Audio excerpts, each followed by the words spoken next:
we got the top 5 defenders of all time. Look, this point guard, I give you that. Yeah, go ahead, yo. Look, this right here, this was a little difficult for us. Yeah, a lot of controversial. Because, like I told Eddie, this is like there's no one clear greatest defender of all time because it's so close between all these players. It's real close.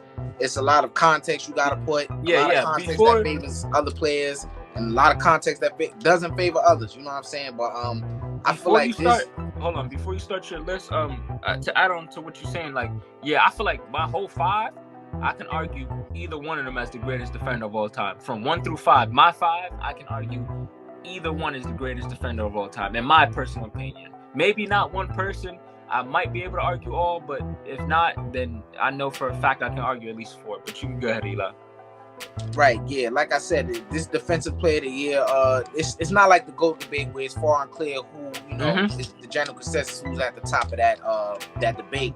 I mean, that category. But look, this right here, look, at number 1, I got Hakeem Olajuwon, you know what I'm saying, for many different reasons. You know, defense is many things. Eye test, stats, all of that. I think he fills all those categories. He was a nine-time all defense. Five of those times he was first team all defense. He's the leader in blocks all time by 541 more blocks. He's 4th all time in defensive win shares, and he's a 2-time defensive player of the year. To me, he's the greatest defender of all time. You know what I'm saying? And it's a lot of other people who could be considered the goal of defending. But in my opinion, I'll pick Hakeem. Number 2, I got Dennis Rodman behind him. He's an 8-time all defense. 7 of those times he was first team. He's a 2-time defensive player of the year. And it goes without saying he's one of the greatest rebounders of all time. You know, being a power forward, you know, maybe even an undersized power forward. Yeah. You know what I'm saying? He's one of the most skilled rebounders, and not many people consider rebounding a skill, but the way he rebounded and the way he looked at rebounding, he made it a skill. You know what I'm saying? Dennis Rodman, also, I would like to say, and earlier in his career is where I feel like he was more versatile defensively. You know, he made one first team while he was on the Chicago Bulls. So if people want to make the argument that Jordan had these otherworldly defenders on his team, look, Dennis Rodman, one time, he was all defense for the Bulls. He played for them three years, you know what I'm saying, when they three-peated. And that second three-peat, excuse me.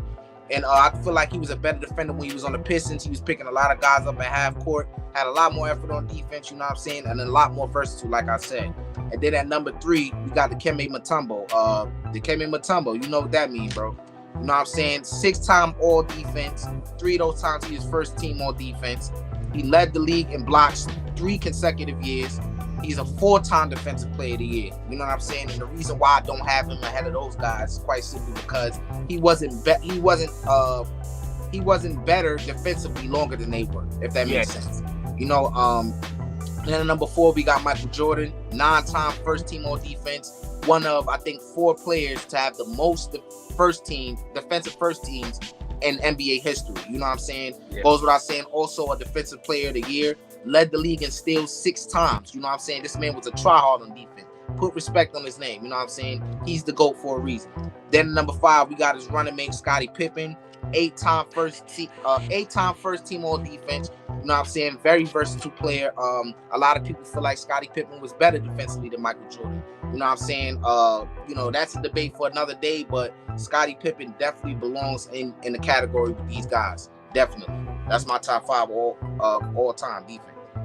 All right, so for my top 5, I got a little into more depth. I dove into more stats and wrote down a lot of stuff. So, you know, at number 1, I got Michael Jordan as the greatest defender of all time, simply because he was shifting around all over the court, you know. For his career, he's 2 steals and 1 block. And from 84 to 95, he averaged 3 steals and 1 block through those 11 years. 2 years in a row, he averaged 3 steals and 2 blocks. So making him the only guard to ever achieve that feat, and almost the only player in history to achieve that feat. Only him and Hakeem. He's the only player in history to have multiple 200 steal and 100 block seasons. There's only been, ladies and gentlemen, 4 recorded seasons of 200 steals and 100 blocks. The other 2 were Hakeem and Scottie Pippen.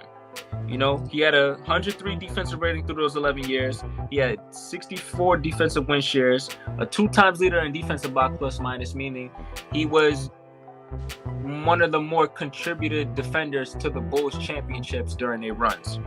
9-time all defense, like he said, 3-time still champ, like he said. Defensive player of the year, could never forget that year. He averaged 3 steals and 2 blocks. Like I said, those were one of the years. So that's why I got him up there, because he was able to shift around at 6'6", block and getting 2 blocks a game in a big predominant era is pretty impressive to me, in my opinion. 2 blocks a game, where in a big man ran era, I can appreciate that. That's why I have him up there. And moving on to my 2, I got Hakeem. Now, it was this is kind of a 1B. I wouldn't even say a 2. I really do got Hakeem right there, or just this right on his neck, if anything. He's the block leader, like Eli said, a 3-time block champion, 9-0 defense, 2-time defensive player of the year, one of 3 players, like I said, to have 200 steals and 100 blocks in a single season, which is very impressive for Hakeem, because he is a 7-footer getting 200 steals. That is very impressive. He's also the only player in NBA history to have 200 steals and 200 blocks in one season. No one has ever came close to that feat, and he did it with almost 200 steals and 300 blocks. So Hakeem was, all right, phenomenal. And to add more into that, he's a career 3 blocks and 2 steals, man. And from 84 to 94, he averaged 4 blocks and 2 steals, man. 4 blocks and 2 steals he was getting you, man. This guy was like so valuable on defense. He also had 1 year, which is the only year in NBA history to ever put up 5 blocks per game. This guy was putting up 5 blocks per game at one point, man. It's like he was setting everything at one point. It's really absurd. Moving on from that, at the 3 spot, I got Tim Duncan. It's hard to, not include Tim Duncan in that list. And when I didn't hear Tim Duncan in your list, I kind of felt a little offended. And I know it's your opinion, but it's like, Tim Duncan is like, bruh, he was amongst one of the most valuable defenders in history, if not the most valuable defender. And I really don't get mad when certain people bring it up, but I do understand why he doesn't make some lists, because he doesn't have a defensive player of the year. But to, just to dive into certain things, from 98 to 08, he averaged 1 steal and 3 blocks. 3 times he had 200 blocks in a season. 5-time defensive win share leader. He has a 1-time leader of defensive box plus minus.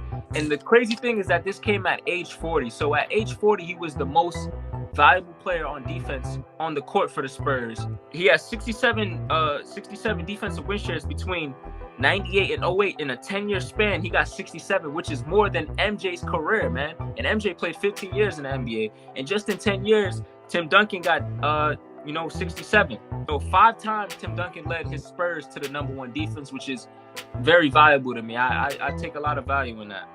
And at 4, I have Draymond Green, 7-time All-NBA defense, still champ, defensive player of the year from 2013 to 2022. He averaged 2 steals and a block. 2 times he had 100 steals and 100 blocks. 102 defensive rating for his career. 2 times he led the league in defensive box plus minus. Draymond Green, the reason why I got him up here at 4 and not Scottie Pippen or Dennis Rodman is because he can guard, 1 through 5, unlike those other guys. And maybe you can stuff Scottie at 1 through 5, but I don't know if I'm going to see Scottie Pippen guarding Joel Embiid. I don't know if he could take on that task. But the main reason why I got him up here is that Draymond Green was able to figure out Kevin Durant, something that Kobe Bryant said he couldn't even do. And Draymond Green figured him out. And every time they match up, we know how that go, Eli. We know how it go. Right. But at the number 5 spot, I feel like one of the most underrated defenders of all time, I got Ben Wallace. 4 times he won Defensive Player of the Year. He's the shortest player to ever average 4 blocks in a season, 1.4 steals and 2.4 blocks for his career. He's a block champion, 6-time All-Defense. 3 times he had 200 blocks. He's a 4-time defensive win share leader, and is a career 93 defensive rating, man. This guy, a lot of value Ben Wallace brings to the table. He was only 6'7", so making up. Draymond's favorite player. You said what? Draymond's favorite player. Draymond's favorite player. They would have went at it. They would have fought all day. He would have knocked Draymond out, bro. Ain't no fight. He would have knocked him out. He's so knocked him out. But ending on that, not fully ending on that, but just to continue on that. Ben Wallace was very valuable. At 6'7", playing against Tim Duncan, 6'11". all these guys, he had to play against Hakeem even at the time because he did get drafted around 93. So, you know, Bet Wallace, man, a lot of stuff.